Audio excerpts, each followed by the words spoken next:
Bienvenidos a Verdades y Mentiras. En esta ocasión nos encontramos en la ciudad de Guaymas, Sonora, a la entrada del poblado Empalme. Vamos a conocer las verdades y mentiras sobre el gran trenazo de Empalme. Acompáñanos.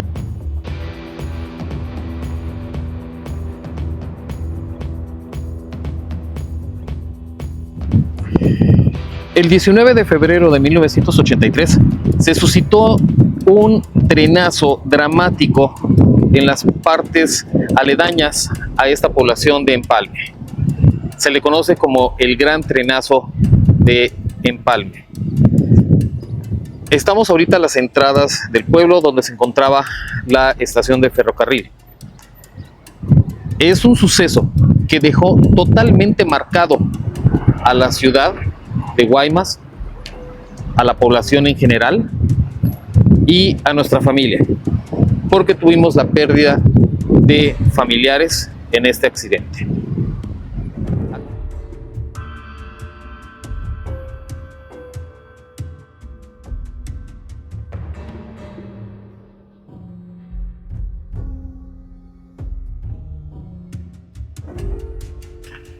Para entender esta tragedia es importante conocer un poco de la historia del ferrocarril de Sonora.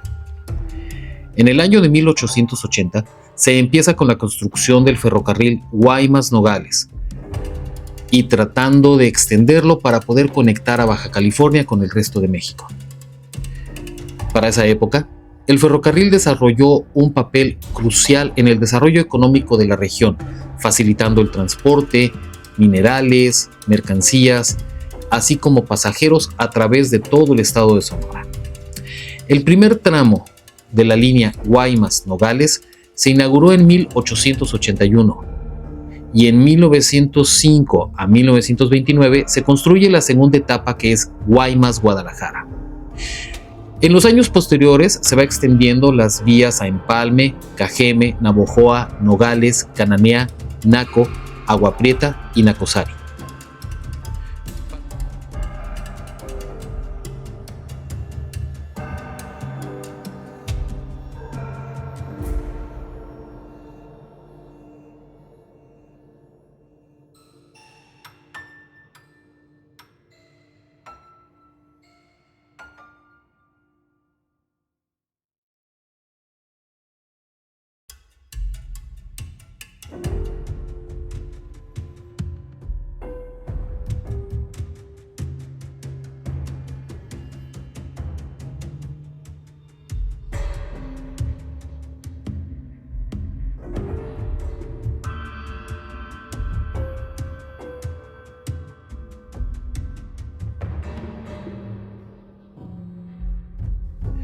Para 1948 se inaugura el ferrocarril Sonora-Baja California, que conecta Mexicali con Benjamín Hill, cumpliendo el sueño de integrar a Baja California con el resto del país, cortando de tajo el desierto de Altar, del cual surge la historia para una película muy interesante llamada Viento Negro.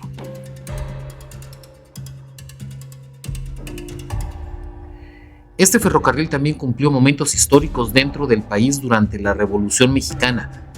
Conectó de manera telegráfica a todas las poblaciones con el resto del país. Y también permitió, muchos años después, hacer el trazado de la carretera que prácticamente corre de manera paralela a las vías del ferrocarril.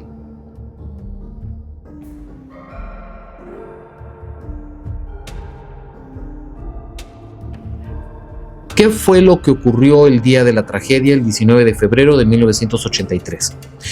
El tren de pasajeros marcado con el número 4, conocido también como el Piojo, salió de Hermosillo con dirección a Empalme.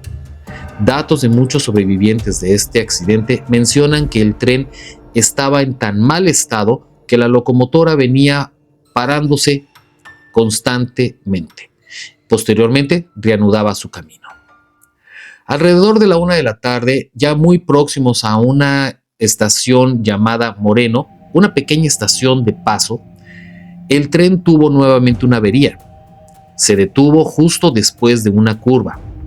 Los maquinistas trataban de apurarse a reparar la falla de la locomotora para continuar con su camino, ya que sabían perfectamente que detrás de ellos venía el ferrocarril de carga marcado con el número 44, y también que había salido de la ciudad de Hermosillo con una diferencia de 20 minutos entre un tren y el otro. Era algo muy común en aquella época.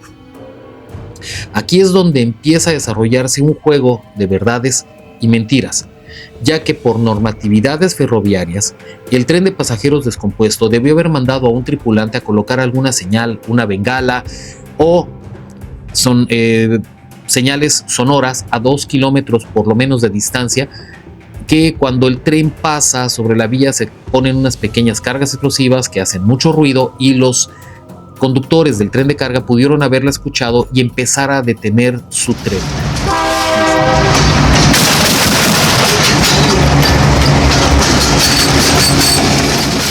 Mas, sin embargo, este procedimiento no se llevó a cabo, ya que consideraban que podían reparar rápido la locomotora como lo habían hecho anteriormente y que podrían continuar a tiempo su camino, pero esto no fue así.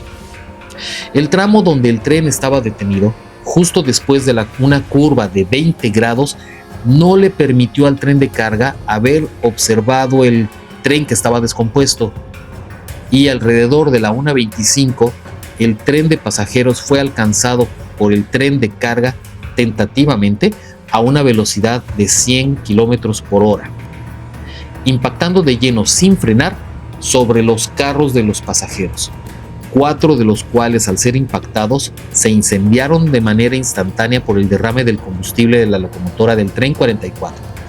Y aunado a eso, el tren de carga despedazó los vagones y todavía se subió en los vagones de pasajeros. Ya que el accidente había sido cerca de la estación Moreno, se pudo dar aviso a Vía Empalme a través de telegrafía, y la alarma cumplió su cometido, pero aún así hubo mucha incertidumbre para poder mandar ayuda rápido. Desde la estación de Empalme se ideó un sistema para tratar de llegar al sitio del accidente colocando góndolas planas en algo llamado motocicletas ferroviarias, y empezar a llevar ayuda hasta el lugar del siniestro. En ese momento era lo más rápido para poder llevar ayuda a través de las mismas vías férreas que a través de tratar de llegar a través de las veredas, que se encontraban en muy mal estado. Entre las personas que lograron abordar estas góndolas para ir a ayudar se encontraba el periodista Javier Velázquez Peña, quien fue uno de los pocos reporteros que logró llegar hasta el lugar del accidente. Él logra llegar 2 horas después, es decir, a las 3:30 de la tarde, y es uno de los testigos gráficos que reporta el dolor de esta tragedia. Tiempo después, Javier en sus memorias diría: no íbamos preparados para tanta desgracia. Gente corriendo, mujeres gritando, personas tratando de sacar debajo de los vagones a sus familiares, así como hay reportes de casos heroicos, como es el caso de una persona que a pesar de estar totalmente quemada, logró sacar todavía del fuego a muchas otras personas, y se sabe que él fue un empleado ferroviario conocido como el Pata. La mayoría de los heridos fueron llevados a Empalme en estas plataformas, y al llegar fueron tratados de ser canalizados al Hospital del Seguro Social de Empalme, que irónicamente estaba fuera de servicio debido a motivos administrativos. El caos debió haber sido algo horrible: mutilados, quemados, heridos, todo tipo de lesionados llegando a la estación. A esto hay que sumarle a los familiares tratando de saber algo de sus seres queridos, y con muy poca organización para brindar información sobre los lesionados, y mucho menos sobre los muertos. Dentro de las mentiras, se sabe que el domingo 20 de febrero del día siguiente se había dicho que habían 15 muertos. Para el día 21, la cifra había aumentado a 44 víctimas, más 90 heridos. Y el tercer día cerró el gobierno finalmente la cuenta oficial con 68, diciendo que existían 33 sin identificar, pero estos números no coinciden, ya que de manera oficial se cerraron los números y se sabe que se procedió a rescatar cuerpos y depositarlos en una fosa común de manera muy rápida. Durante las noches se hacía este procedimiento. La versión fue narrada por el testigo presencial Javier Velázquez, quien aseguraba que al día del accidente, a las 9 de la noche, ya estando oscuro, un trascabo empezó a hacer un hoyo y empezaron a echar cadáveres totalmente incinerados en esa fosa común. No habían pasado ni siquiera 8 horas del accidente y ya estaban tratando de enterrar a los muertos, ocultando la magnitud de esta tragedia.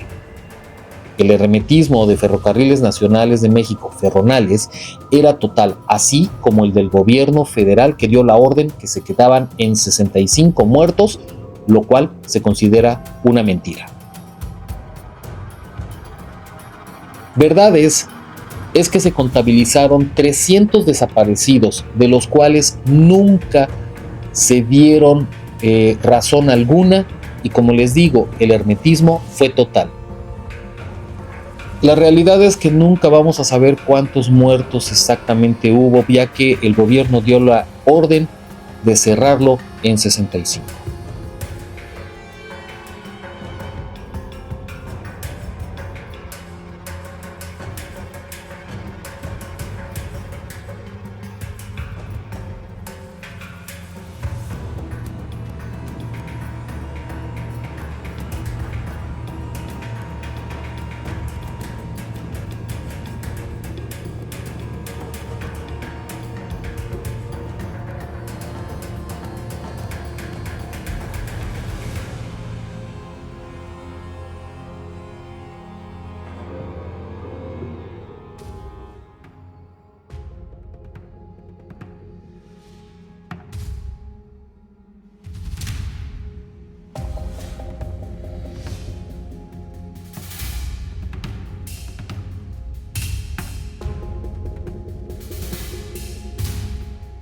Dentro de verdades y mentiras, hay algo que yo no puedo entender.